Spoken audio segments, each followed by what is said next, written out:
All right, so get this. We are talking UFC, we are talking streamers, we're talking a whole lot of what is happening right now. It really is this like collision we're seeing more and more of, you Mm. know? It's taking this very real, very physical, very athletic world of professional MMA and smashing it into the, let's be honest, often chaotic and personality-driven world of streaming. Right. And to think this whole thing is being sort of orchestrated by Sean O'Malley, who, let's be real, isn't just some like random UFC champ. He's got this whole personality. Oh, absolutely. And he's been vocal about being part of the streaming world for a while now too. Yeah. But this Suga Show Fighting Championship, this is like next level branding, right? This is like empire building within an empire. Totally. It's like he's going from like champ to like mogul or something. Right. It's wild. So, okay, you send over some notes, and it sounds like you've been digging into the story behind this whole Sketch versus Adin Ross thing. Yeah, it's fascinating. So for anyone who like maybe hasn't been glued to Twitch every second of every day, break it down for us. Who are these guys, and why should we care about this fight? Okay, so you've got Sketch, right? Yep. Big name, huge following, and he's down to fight. But there's a catch. He's only willing to fight Adin Ross. Ooh, okay, so Uh, there's some history there. Like, this isn't just a random matchup. Exactly. And that's where things get interesting, because then you've got Adin Ross, who actually, unlike Sketch, has some real combat experience. Oh, really? Yeah, he's been training. He's been training with some other big names in the streaming world. He even had that wild grappling match with ISHO Speed a while back, which, if I'm remembering this right, was actually refereed by Dana White. No way. Dana White was involved. Okay, so this just went from like a fun little side project to something much bigger, huh? Right. It's like this weird legitimization thing. Okay, so to recap, we've got Sean O'Malley, UFC champ, building this whole other world. We've got Sketch, who's basically thrown down a challenge, but only for Adin Ross.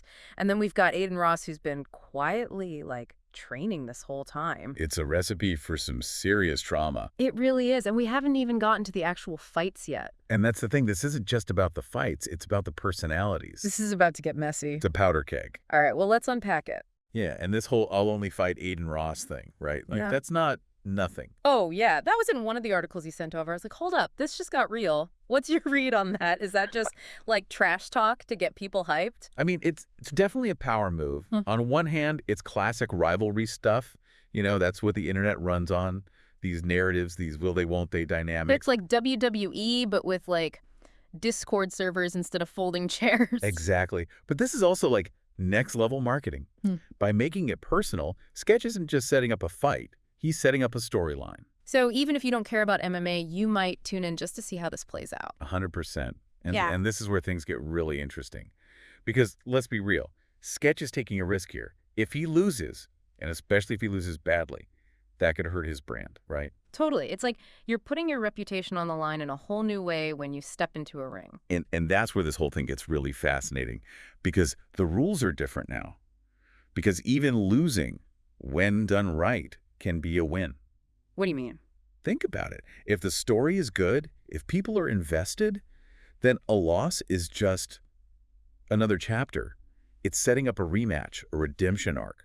So the more invested we are in these streamers' lives, the higher the stakes are in literally everything they do. Exactly. They've tapped into this level of audience engagement that, like, traditional celebrities just don't have. Okay, so for our listener out there who's like, this is all very meta, but why should I care? Like, bring it home for us. Because this, even if it seems kind of silly on the surface, is actually a microcosm of a much bigger trend. Right. We're seeing traditional media, like the UFC, collide with these new media platforms.